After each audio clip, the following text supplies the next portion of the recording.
Welcome back everyone, Oz here. If you enjoyed today's video, don't forget to hit that like button and subscribe.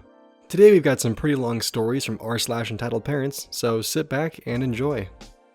Entitled parent hit pregnant wife, regrets actions. Just a touch of context, I'm not small. I'm 6 feet 7 inches tall and about 13 to 14 stone, or roughly 200 pounds. However, when seated, I look a lot shorter. My height is all in my legs. My wife, however, is small, and I don't know, maybe it's the caveman in me, but I'm quite protective. But what she says goes though. She certainly wears the trousers. Anyway, EP is entitled parent, LS is little shite, her child. Me is your host through this journey, and W is the woman of my dreams. This happened over the weekend. My wife is 6 months pregnant. She was one of those unlucky few that look pregnant almost immediately. So at 6 months, she looks pregnant. Enter a nice walk to our favorite local cafe for breakfast. It's really early. She wakes up at about 5 in the morning and she wanted food by 7. I ordered the full English because I'm a man who needs manly food. My wife orders the same because fuck you, she's pregnant. We are having a nice chat about the show, You, which is fantastic by the way if you haven't seen it yet. It just hit 8 a.m. It's still dead quiet in the cafe, which is exactly how we like it. We're sitting outdoors in an uncharacteristically warm February. Along comes LS. LS is about 4 to 5 at a push. LS decides to strike up a conversation with my wife asking why she was so fat. Already, I'm looking at this kid like the fuck. I'm looking around for some form of parent when I see a woman smoking a short distance away, talking on her phone. My wife isn't made of cottage cheese, so she laughed and said it's because she's making a baby. LS looked confused as hell. The talk about where babies come from had clearly not happened in this family. LS is working this out though. You could see the cog spinning in his tiny mind at a million miles an hour, trying to work out how fat girl equals baby. He just says the word how. I don't know how other people explain it. Some do the stork story, some say a cabbage patch, others say boning. Me? I'm planning on using special cuddling because it's not exactly a lie and I don't want to lie to my kids. But I don't know what LS's own parents want to do, so I said, ask your mom, mate. LS runs with a grin towards the smoking woman. We continue to eat, chuckling at how strange a conversation that just was. When EP enters stage left. Why did you tell my son babies come from women's bellies? Because it's true?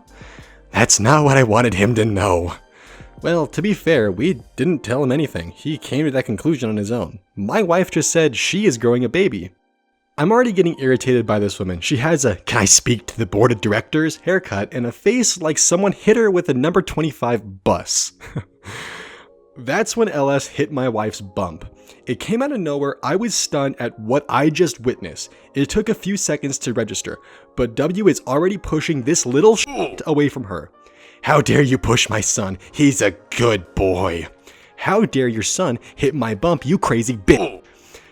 EP is rolling her eyes and sarcastically replies with the following. It didn't hurt. See? It was at this point I returned to myself because this mid-30s woman just slapped my wife's stomach. I have to intervene in the story here and apologize. I don't advocate violence against anyone. Hitting someone, hurting them in any way, it's not cool. That's my morals anyway. My morals became suddenly absent. I stood up and this woman barely came to my chest. She took a step back and her little bad kid looked like he was about to cry. I figure my height is enough to make this waste of human blood and organs leave. Wrong. Trying my hardest not to break this woman's jaw, I simply said, "Fuck off." Big mistake, she exploded. Which was her mistake. She exploded, and so did I. How dare you speak to me like that? She tries to slap me, but I grabbed her wrist, and I didn't let go. I squeezed and squeezed. She screams out that I'm hurting her, but I'm too far gone. I've seen red. The fact I didn't punch her is frankly amazing. Some people really do deserve a punch in their mouth, but I'm male. There is no way I win in this fight. My wife comes to her rescue and, babe, stop. She learned her lesson. Haven't you? I let go of EP's wrist. She's clutching it like I've broken her arm, and she runs away from the cafe, pulling her little son with her. I've never been angry to that degree in front of my wife before, and I'm instantly apologizing that she had to see that, but she's totally fine. If anything, she found it a little funny she has never seen me that angry in the 7 years we have been together. I obviously check if she's alright, and of course, she is fine. We finish our food and head back inside to pay, when in enters 2 community support officers and EP and LS. She is screaming about how I nearly broke her arm and how my bitch wife tried to attack her son. Community support come up to me and ask if this is true, to which I reply, yes, it is true, after she slapped my wife's belly and then tried to slap me. The CSO instantly has a look of, I knew you were going to say that, on his face. He turned to the woman and said, did you honestly expect me to believe a man and a pregnant woman came out of nowhere and attacked you and your son unprovoked and for no clear reason? EP's face turns paler than a ginger girl's arse and then bright pink in clear embarrassment. CSO turns to my wife and asks if she wants to press any charges, to which she says no. She simply cannot be bothered. But EP was escorted clear away from the 2 of us. CSOs wished us a nice day and a congratulations. And that was the end of that. I don't know if she got arrested or anything, or banned from the area, and frankly, if I had no fingers, you could count on one of my hands how many I give. I'm gonna throw my 2 cents in, because this has been screeching in my head for the past 20 minutes I've been recording this. Why wouldn't you press charges against a woman who basically openly allows herself and her kid to slap the belly of your pregnant wife? I mean, I would have just pressed charges and then just bam, she's gone from the community like she should be, because holy hell, if you think it's okay to hit someone's pregnant wife's belly, you got problems and you need to go. Alright everyone, make sure those damn onion chopping ninjas aren't in your room for this next post. Entitled Parent tries to pry my dead friend's trumpet from my arms. I met my best friend, we'll call her Janice, on the 2nd day of band class in middle school. We were assigned rotating seats for the first week to allow us to get to know all of the other students in the class, and Janice and I were assigned to the first 2 seats in the back row. This allowed us to get away with more tomfoolery than would normally be allowed. We immediately hit it off, and our friendship was only strengthened by our mutual love for playing the trumpet. Let me preface this by saying that Janice was an incredible person. She was one of those people that even though she had a rough childhood and she was often living day to day not knowing where her next meal was coming from, she never batted an eye and still put other people before herself. I put the pieces together one day when she came into class in dirty clothes, and you could tell that she hadn't bathed in a while. I told my mother about it, and she decided to open our home to her whenever she wanted to come by. Even though we had no problem with her staying, she rarely ate meals with us because she felt shameful for having to rely on my family for those things. After a while, her mother was arrested for a reason that I, to this day, have not been made aware of, and she was placed in a foster program. I tried to convince my mother to adopt her into the family, but due to a recent divorce and a hit the economy took, my single mother couldn't sustain another person in the household. Eventually, a suitable foster parent was found for her, and everything seemed to be looking up. Oh, did I forget to mention that her foster family was completely loaded? And I mean loaded. You would never know by the way they acted or lived, but her foster mother developed a software company and sold it to a larger company for a ridiculous amount of money. That out of the way, it was now the end of 7th grade year, and we were having our first major tryout to receive our placement in the advanced 8th grade band. We both realized our passion for playing the instrument and music that spring as we practiced for hours on end nearly every day together, and both achieved the top scores in this section, earning her the first chair position and me the second chair. We were enthralled and invigorated even more with this passion for music. We continued our rigorous practice routine throughout the summer, and Janice's foster's parents paid for the 2 of us to have private lessons from the trumpet professor at the university in the nearby city. With this training, we auditioned for the middle school version of All East, and once again, both got the first 2 chairs. At this point, both of our families began to invest in us by helping us purchase professional instruments for ourselves. My mother and I split the cost for professional line Yamaha horn. By this point, I had saved up almost $1,000 from previous birthdays and holidays, and the other $1,500 was split between my mother and my grandparents as a gift. Janice did the same, but had saved up $1,500 over the past several years that she had planned on using for college. But I convinced her that investing it in herself could ultimately end up paying more in the end in scholarships. She eventually got on board and talked with her parents about the trumpet that she wanted to buy within her price range.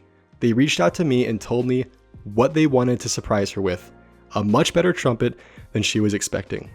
I let them know where to look, and with some clever work from my side and theirs, we gathered all the information that we needed and they put it in the order. A few months later, I got a phone call from her. At first, I was scared because she was sobbing directly into the phone and I couldn't understand her. Eventually, she calmed down to tell me that her new trumpet had come in, but it wasn't the one that she was expecting and I needed to come over right now. I thought I knew what I was going to see when I walked in, but to my utter surprise, it was nothing like I had expected. When I gave her parents the details and specs of her ideal trumpet, I figured that they were going to find one that was very similar in spec and get it for her.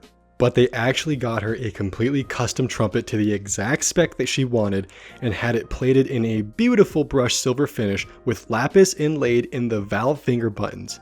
It was beyond gorgeous and played like a dream. Here's where all hell breaks loose and one of the most unfortunate series of events unfolds. A few years down the road, and we were both auditioning for the high school version of All East for our state as freshmen. If we place in the top section in the top band, we get an invite to audition for All State, which is a huge honor to be a part of. I remember standing outside the door waiting for Janice to get out of her audition when I was approached by another trumpet player standing in line, followed closely by EP. "Your friend has a very beautiful trumpet," said the kid. "Do you think she would let me play a few notes on it when she's finished?" I already knew the answer as she frequently got asked this at these types of events. "I'm sorry, but she doesn't let other people play it because it was a gift to her and she doesn't want to risk getting it damaged." I saw the dismay in his eyes and the disbelief in the parents, so I quickly remedied the situation. "She would definitely let you have a good look at it though. We love talking to other people who are interested in different types of trumpets." This seemed to diffuse the situation, and we met him afterwards and had a quite pleasant experience because he was very knowledgeable on the subject, and so were we. We got the results for the auditions a few days later, and I was incredibly surprised as I got second chair and Janice got fourth. This was incredibly unusual as she was clearly the better player of the two of us, but I thought nothing of it. We both qualified for all state auditions, and that is all that mattered. A week passes and we are on our way to the all-state auditions. My parents drove separate and I rode with Janice. She went into kindergarten a year late and had a late birthday, thus had her license as a freshman. We arrive and meet the same kid and EPs in the parking lot. We have a slightly more awkward encounter, but again, I think nothing of it and just blame it on the nerves. We go into the auditions and both do wonderful. That night we get the call and they told us that she got first chair and I got third. That was an incredible moment, and that night we stayed up on the phone planning our future as performing artists that would travel the globe and wow people with our wonderful trumpet playing. The next morning we hurried over to the practice hall to get an early warm-up. The rehearsal went astoundingly well and Janice had one of the most beautiful solos I had ever heard in a ballad type piece we played. The next morning during practice we had a lunch break, and while Janice was getting out of her seat, she tripped on a bottle of valve oil and landed trumpet first into the ground. I immediately rushed over to make sure she was okay, but she had hit her head on the side of a stand and put a serious dent in the bell of her trumpet. She began to fall apart because she felt she had let her foster parents down by damaging the gift they had given her. She sprung up after a few seconds and the shock began to settle. She asked if I could hold onto the trumpet while she went to the bathroom to clean out the cut she had got from the stand. A few hours passed and I hadn't heard anything from her. I continued to call her number but got nothing. I began to worry when I got a phone call from my parents. I could hear sirens in the background and my mother was crying. She told me to meet them out front and that they would pick me up and take me back to the hotel. I felt sick in my stomach and had an overwhelming feeling of dread. I continued to look for Janice while waiting on my parents. I wanted to let her know what was going on and talk to her about what had happened, as she was clearly upset. As my parents pulled in the parking lot, I got into the car and they drove to a spot near the back and turned the car off. I asked what was going on and my mom explained to me that Janice was driving back to the hotel and ran a red light. She was T-boned by a truck and was killed in the crash. I had no words. I still have no words. I just sat there clutching the scratched and dented trumpet in my arms with tears rolling down my face. It hadn't set in yet. I couldn't believe it. I remembered it vividly, as it seemed that subconsciously I was processing the news, but emotionally I wasn't allowing myself to. My tears were not accompanied by anything, no emotion, just a feeling of void. I even lashed out at my parents, accusing them of a cruel joke. but it was true. My best friend, who I considered my sister, was gone. Just like that. No goodbye. Nothing. That was it. 2 weeks came and went, and the postponed All-State concert was approaching. We had a ceremony at the first practice for her, but by this point, I had attempted to numb myself to avoid dealing with the loss, so I didn't participate. I brought her trumpet with me to practice one day because for some reason, it brought me comfort to have it near. It was set up on its stand next to me when I was once again approached by EP. She asked me what had happened to the trumpet, to which I replied, she tripped while she was carrying it and dinged it up really bad. She then asked me politely if her son could play it now that it was damaged. No, she trusted me with it and I have to keep it safe.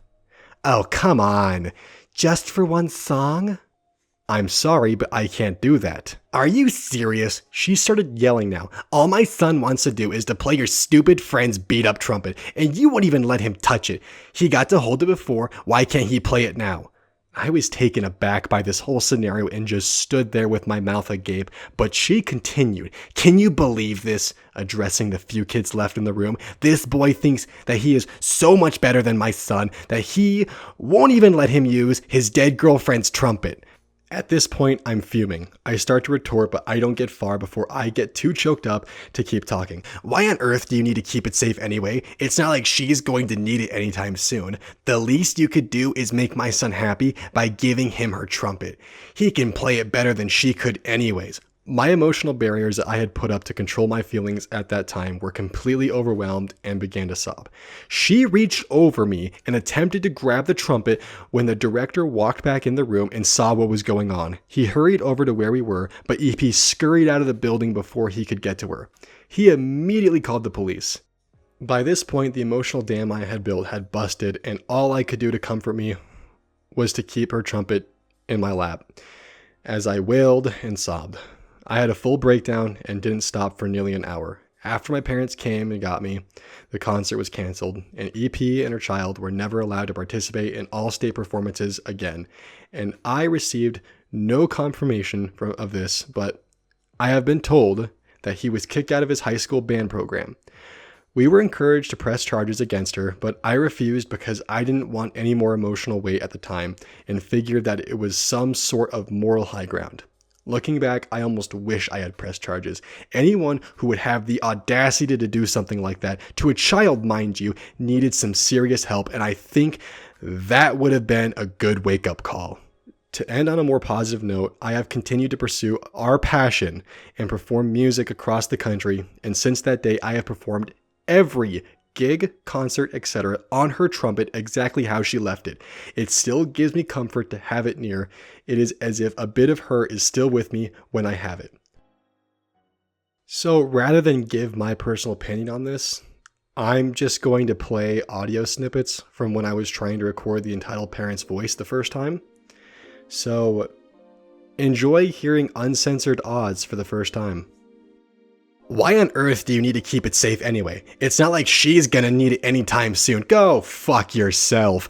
The least you could do is to make my son happy by go to hell. I can't fucking read this shit. I can't. Thank you all for watching if you made it this far. Hopefully the uncensored bit didn't turn you away, but anyways, I hope you guys enjoyed, and thank you for watching. I'll see you next time.